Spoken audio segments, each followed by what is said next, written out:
ter um mundo pra se entranhar. Cada canto esconde um conto, cada homem e mulher tem a fé, a força e a história pra contar pra quem quiser.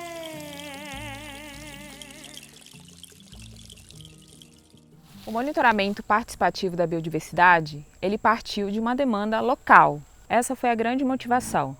A comunidade, a unidade, o interesse das pessoas locais em monitorar a biodiversidade. Quais seriam os alvos?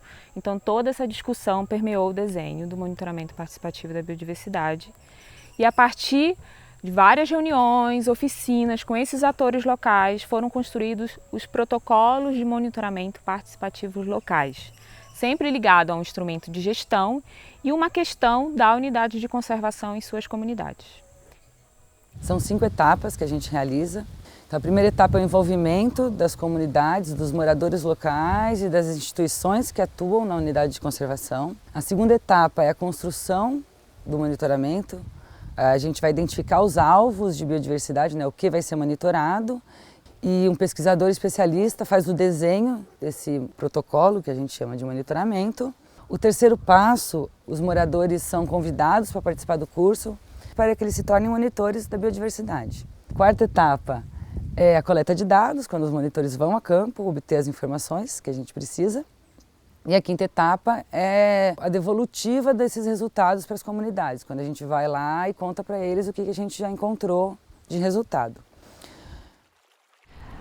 O projeto Monitoramento Participativo da Biodiversidade, ele traz na sua essência a gente formar arranjos locais. Então a gente começa através do envolvimento dessas comunidades nesse processo do monitoramento.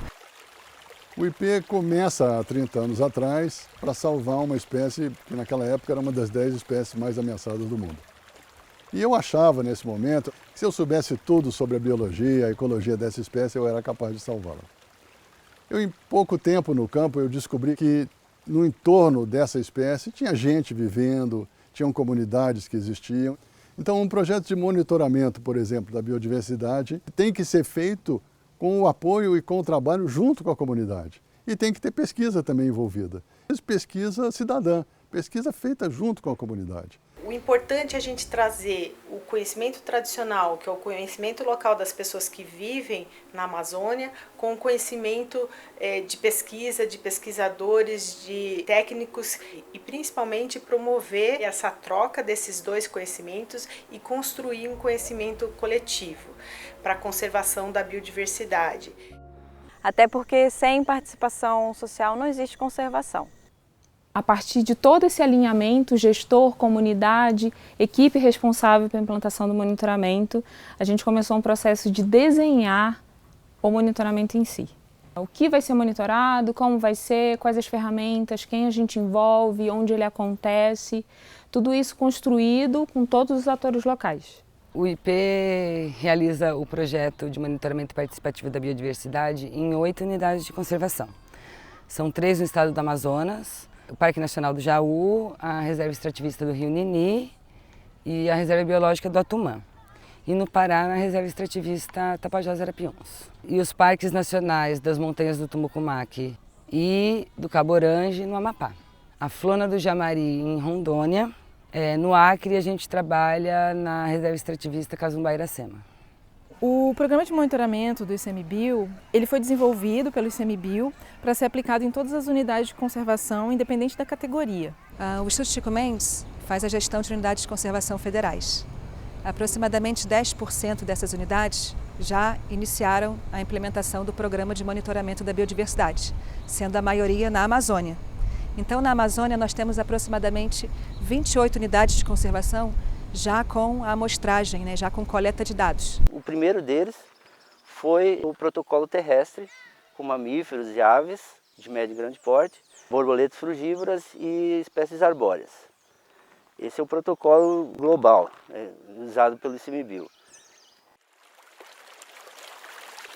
O programa de monitoramento nasceu a partir do monitoramento dos ambientes florestais, de Então foi desenvolvido um modelo conceitual para pensar como se daria a seleção dos grupos indicadores, das estações amostrais, da estratégia de implementação, da estratégia de capacitação.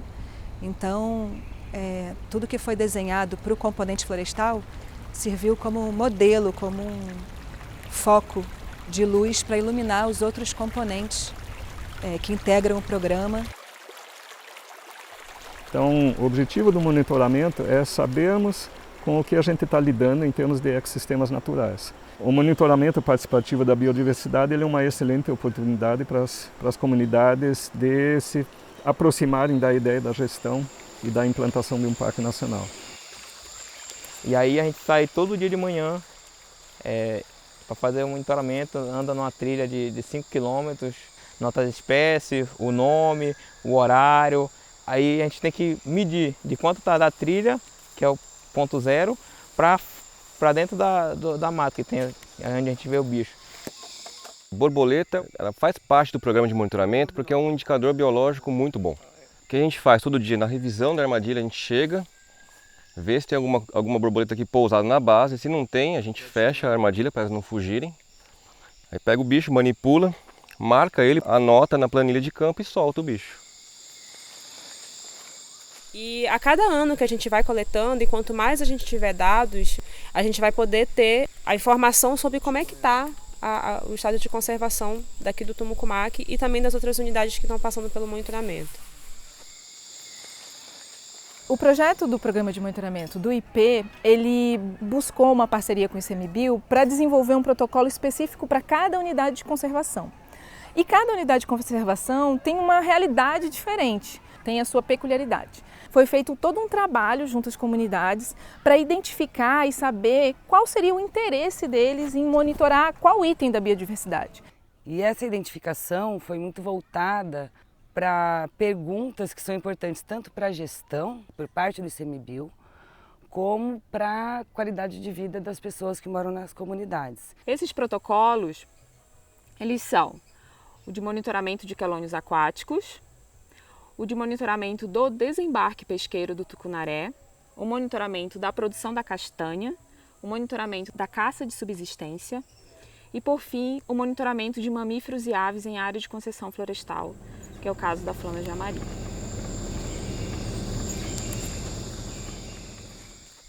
Bom, o monitoramento complementar da Jamari segue um protocolo onde colocamos câmeras trap em uma área de concessão florestal para avaliar a abundância e riqueza de espécies de mamíferos e aves cinegéticas.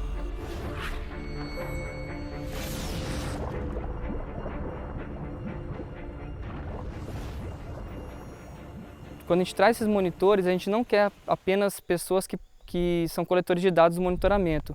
A gente entende que essas pessoas têm voz, elas participam na tomada de decisão, tenta mostrar para elas a importância do monitoramento participativo. Então, a parceria com o IP ela vem para nos ajudar a achar a resposta dessa pergunta de como que a atividade de exploração madeireira impacta na população de mamíferos aqui da Flona Jamari.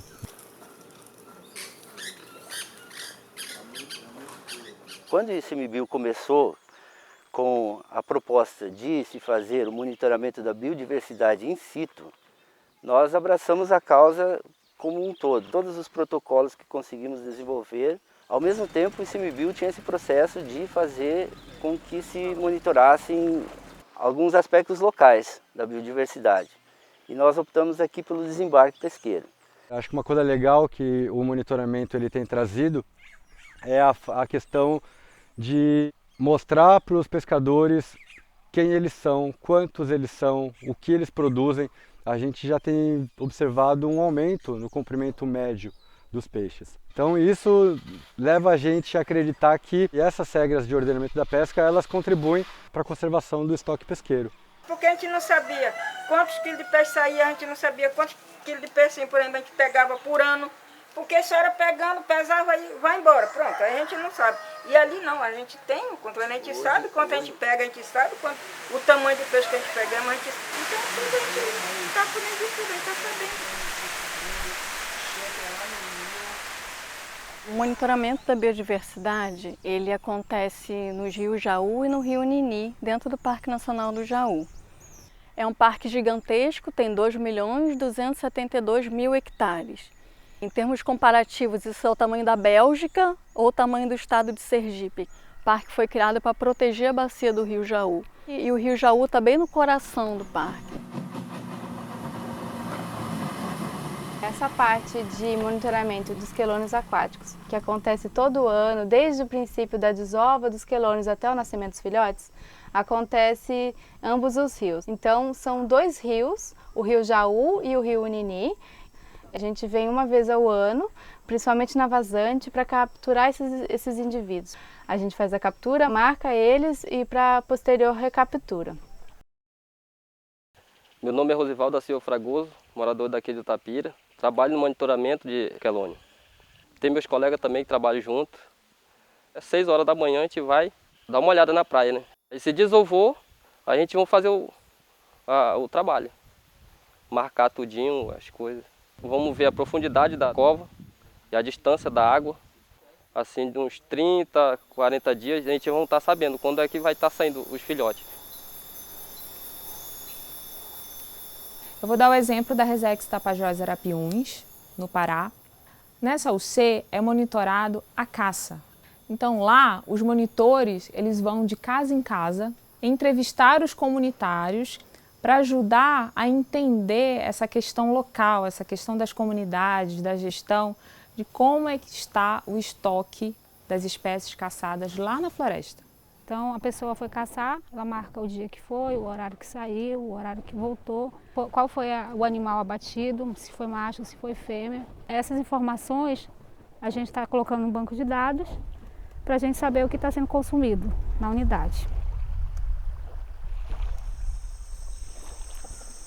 Eu sou Nonato, Raimundo Nonato Soares, morador aqui da reserva Casumbá Iracema. Sou extrativista porque eu extraio seringa e castanha.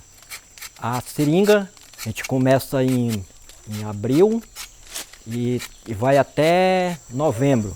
Depois a gente tem a castanha. De janeiro a março a gente extrai a castanha.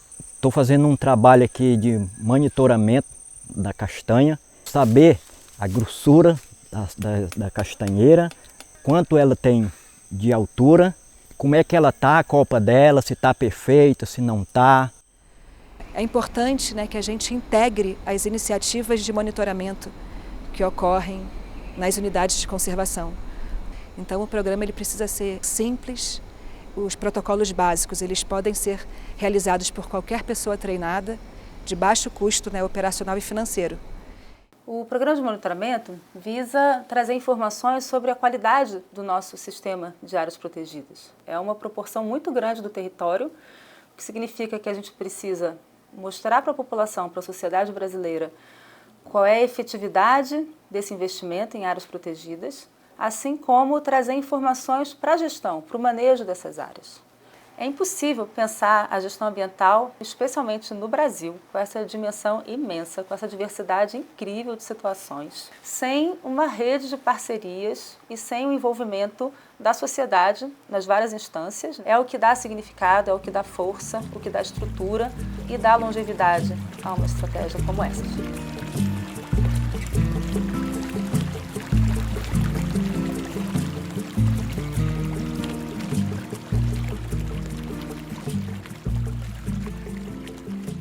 E assim, esse apoio aí de CMBio, IP, né, dão mais ânimo para que a gente possa trabalhar e para que a gente possa ficar aqui dentro da floresta, proteger a floresta, porque a gente está mostrando, não só para nós, está servindo para nós, mas mostrando para o nosso Brasil, para o mundo inteiro, esse trabalho que é tão bonito e tão valioso e tão precioso. No final disso aí eu acho que vai ter um futuro, né? E eu espero estar contribuindo para um Brasil mais sustentável, mais belo, mais digno e que seja realmente um orgulho para todos nós.